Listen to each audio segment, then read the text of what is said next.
অহনা বুক ধুকপুক করতে করতে করিডোরের অন্ধকার থেকে বের হওয়ার চেষ্টা করল।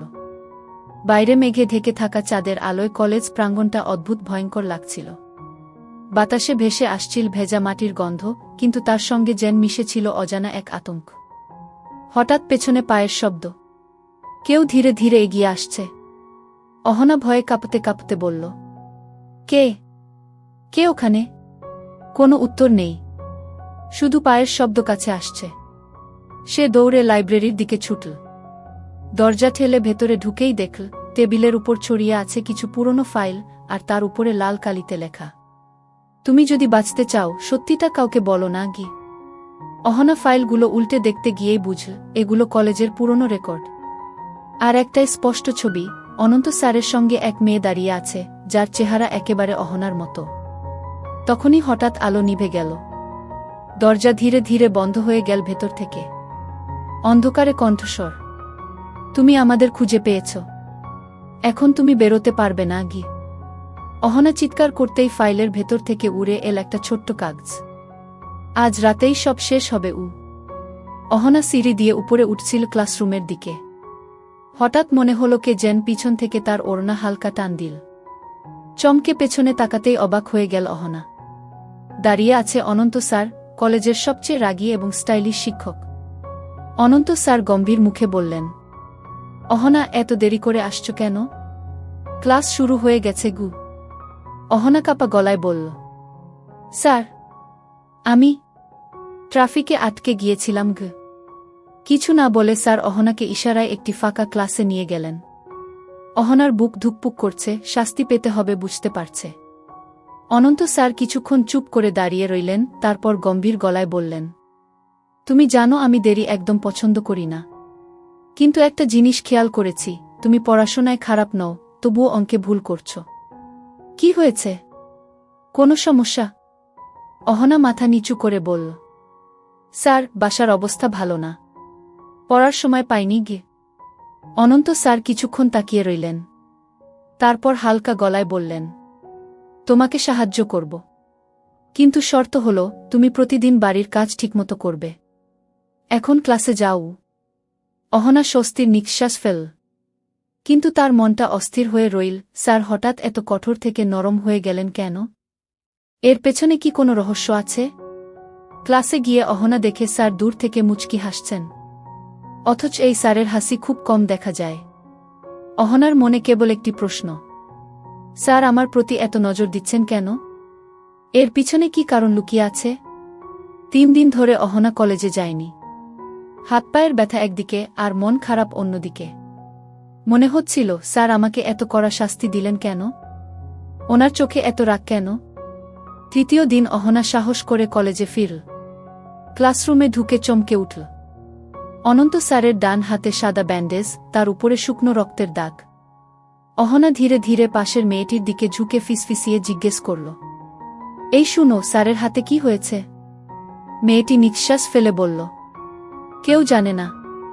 স্যার বলেন এমনি কেটে গেছে, কিন্তু দাগ দেখে মনে হচ্ছে গভীর কিছু গু। অহনার বুকটা কেঁপে উঠল। স্যারের মতো কঠিন মানুষ কি নিজের কষ্ট লুকোতে পারে? তবে আসল ব্যাপার কি? ক্লাসে পড়া শুরু হলো, কিন্তু অনন্ত স্যারের গলায় আজ এক অদ্ভুত ক্লান্তি। স্বাভাবিক রাগী ভাবটা নেই।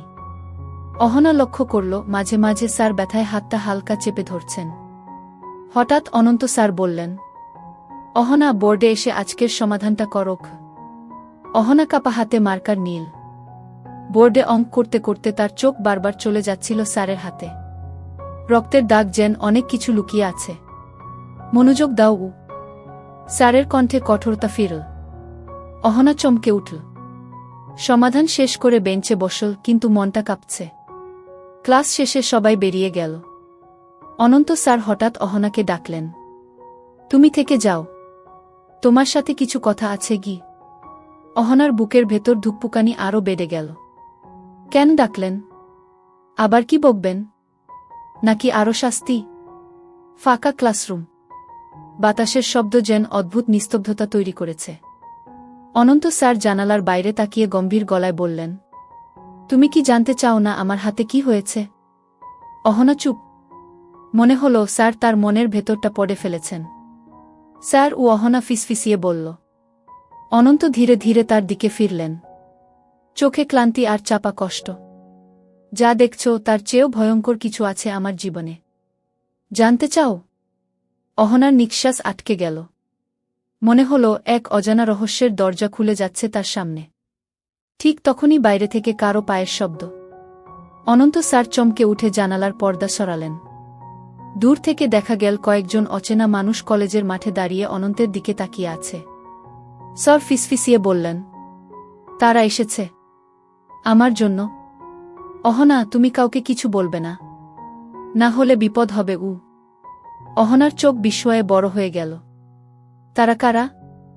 স্যার কি জটিলতার মধ্যে আছেন? ফাঁকা ক্লাসরুমে অনন্ত স্যারের শেষ কথাগুলো অহনার মাথায় ঝড় তুলল। তারা এসেছে আমার জন্য। কাউকে কিছু বলবে না, না হলে বিপদ হবে। অহনা কিছু বলার আগেই স্যার তাড়াহুড়া করে দরজা খুলে বেরিয়ে গেলেন। বাইরে পা রাখতেই অহনা দেখতে পেল মাঠের পাশে 3 জন অচেনা মানুষ দাঁড়িয়ে আছে। চোখে অদ্ভুত দৃষ্টি, যেন কাউকে খুঁজছে। স্যার সোজা তাদের পাশ দিয়ে হেঁটে গেলেন, কিন্তু তারা স্যারের দিকে তাকিয়ে রইল, যেন কিছু বলতে চাইছে। অহনার গা শিউরে উঠল। এরা কারা? স্যারের সাথে এদের সম্পর্ক কি? পরের দিন সকাল। অহনা কলেজের লাইব্রেরিতে একা বসে অঙ্ক কষছিল। হঠাৎ পাশের টেবিলে একটি ছোট কাগজ পড়ে থাকতে দেখল। তাতে অদ্ভুত কয়েকটি লাইন লেখা। যাকে তুমি বিশ্বাস করছো সে আসলে সত্যি নয়, সাবধান। অহনার হাত ঠান্ডা হয়ে গেল। কে এই চিরকুট রেখে গেল? স্যার, নাকি ওই 3 জন অচেনা মানুষ? ঠিক তখন অনন্ত স্যার লাইব্রেরিতে ঢুকলেন। স্বাভাবিক মুখে বললেন, অহনা, কালকে তোমাকে ভয় পাইয়ে ফেলেছি, কিন্তু তুমি যেভাবে মনোযোগ দিয়ে পড়ছ, ভালো লাগল। অহনা উত্তর দিল না। চিরকুটটা মুঠো করে লুকিয়ে ফেল। বিকেলে ক্লাস শেষ হলে অহনা কলেজের পেছনের বাগানের দিকে গেল। কারণ কাগজে আরও একটি লাইন ছিল। সত্য জানতে চাইলে বাগানের পুরনো শেডে এসো। অন্ধকার শেডের দরজাটা কড়মট করে খুলতেই অহনা দেখল ভেতরে এক অচেনা মানুষ দাঁড়িয়ে, মুখ আড়াল করা। সে ফিসফিসিয়ে বলল, তুমি অহনা? ওনার কাছাকাছি এসো না। উনি যাকে বলে শিক্ষক সেটা এক অভিনয় মাত্র। ওনার অতীত জানলে তোমার পৃথিবী কেঁপে উঠবে।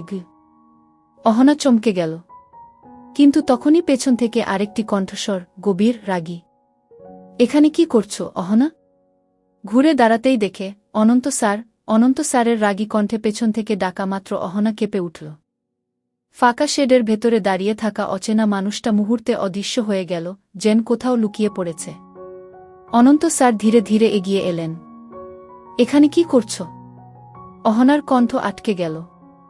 কিছু বলতে পারল না। স্যার হঠাৎ চারপাশে তাকালেন, যেন কাউকে খুঁজছেন।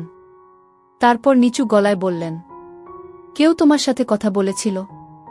অহনা মাথা নাড়ল, কিন্তু মনের ভেতর ভয় আর প্রশ্নের ঝড়। স্যার কি সব জানেন? নাকি তিনি এই রহস্যের মূল চরিত্র? স্যার বললেন, তুমি যা দেখেছ, যা শুনেছ, সব ভুলে যাও। এই জায়গা আর কখনো আসবে না, না হলে বিপদ তোমার উপরও নেমে আসবে। অহনার বুক ধুকপুক করছে। স্যার, সত্যি কি? আপনি কি লুকাচ্ছেন? অনন্ত কিছু বললেন না, বরং দরজা খুলে বাইরে বেরিয়ে গেলেন। অহনা অসহায়ভাবে দাঁড়িয়ে রইল। পরের দিন কলেজে আরও অদ্ভুত ঘটনা ঘটল। অনন্ত স্যারের গাড়ির কাছে লাল কালিতে লেখা, সময় শেষ, সত্য প্রকাশ করক। ক্লাসে স্যারের মুখে কোনো অভিব্যক্তি নেই, কিন্তু অহনা দেখল স্যারের চোখে আতঙ্কের ছায়া। হঠাৎ লাইট চলে গেল। পুরো বিল্ডিং অন্ধকারে ডুবে গেল। ঠিক তখনই কেউ অহনার কানে ফিসফিসিয়ে বলল, ওর কাছাকাছি থেকো না, আজ রাতেই সব শেষ হবে। অহনা ঘুরে দাঁড়াতে গিয়ে দেখল কেউ নেই, কিন্তু অনন্ত স্যার দরজার সামনে দাঁড়িয়ে আছেন। তার দৃষ্টি সোজা অহনার দিকে। কলেজের অন্ধকার করিডোরে দাঁড়িয়ে আছে অনন্ত স্যার। তার চোখে এক অদ্ভুত দৃষ্টি, ক্লান্তি, রাগ আর ভয় মিশ্রিত। অহনা থরথর করে কেঁপে উঠল। স্যার! লাইট চলে যাওয়ার পর কেউ আমার কানে কিছু বলল। কে ছিল সে? অনন্ত গম্ভীর গলায় বললেন, তুমি কিছু শুননি, কেউ কিছু বলেনি, যা দেখছ সব ভুল। কিন্তু অহনার মনে হল স্যার জেন নিজেকেই বোঝাচ্ছেন। ঠিক তখনই করিডোরের দূরে হঠাৎ ঝলসে উঠল একটি আলো। কেউ একজন হাতে ছোট্ট একটি টর্চ নিয়ে ইশারা করছে। অহনা ভয়ে জমে গেল। স্যার এক পা এগিয়ে বললেন, অহনা, তুমি ক্লাসরুমে ফিরে যাও। আজকের রাতটা শান্ত থাকুক। কিছু জানার চেষ্টা করো না আগে। অহনা সাহস করে বলল, কিন্তু স্যার, আমি কেন বারবার টার্গেট হচ্ছি? কারা ওরা? অনন্ত গভীর নিঃশ্বাস ফেলে বললেন, কারণ তুমি ভুল সময়ে ভুল জায়গায় ছিলে। হঠাৎ টর্চের আলোটা নিভে গেল। সবকিছু আবার অন্ধকারে ডুবে গেল। মুহূর্তের মধ্যে স্যারও কোথায় জেন মিলিয়ে গেলেন। অহনা একা দাঁড়িয়ে রইল, কিন্তু মনে হলো কেউ পেছন থেকে তাকিয়ে আছে। তারপর শোনা গেল ধীর, শীতল কণ্ঠস্বর, আগামীকাল সব জানা যাবে, কিন্তু তার আগে কেউ মরবে। অহনার বুক কেঁপে উঠল। কে মরবে? স্যার নাকি সে নিজে? অহনা বুক ধুকপুক করতে করতে করিডোরের অন্ধকার থেকে বের হওয়ার চেষ্টা করল। বাইরে মেঘে ঢেকে থাকা চাঁদের আলোয় কলেজ প্রাঙ্গণটা অদ্ভুত ভয়ঙ্কর লাগছিল। বাতাসে ভেসে আসছিল ভেজা মাটির গন্ধ, কিন্তু তার সঙ্গে যেন মিশেছিল অজানা এক আতঙ্ক। হঠাৎ পেছনে পায়ের শব্দ। কেউ ধীরে ধীরে এগিয়ে আসছে। অহনা ভয়ে কাঁপতে কাঁপতে বলল, কে? কে ওখানে? কোনো উত্তর নেই, শুধু পায়ের শব্দ কাছে আসছে। সে দৌড়ে লাইব্রেরির দিকে ছুটল। দরজা ঠেলে ভেতরে ঢুকেই দেখল টেবিলের উপর ছড়িয়ে আছে কিছু পুরনো ফাইল, আর তার উপরে লাল কালিতে লেখা, তুমি যদি বাঁচতে চাও সত্যিটা কাউকে বলো না। অহনা ফাইলগুলো উল্টে দেখতে গিয়েই বুঝল এগুলো কলেজের পুরনো রেকর্ড। আর একটাই স্পষ্ট ছবি, অনন্ত স্যারের সঙ্গে এক মেয়ে দাঁড়িয়ে আছে, যার চেহারা একেবারে অহনার মতো। তখনই হঠাৎ আলো নিভে গেল। দরজা ধীরে ধীরে বন্ধ হয়ে গেল ভেতর থেকে। অন্ধকারে কণ্ঠস্বর, তুমি আমাদের খুঁজে পেয়েছ, এখন তুমি বেরোতে পারবে না। অহনা চিৎকার করতেই ফাইলের ভেতর থেকে উড়ে এল একটা ছোট্ট কাগজ। আজ রাতেই সব শেষ হবে।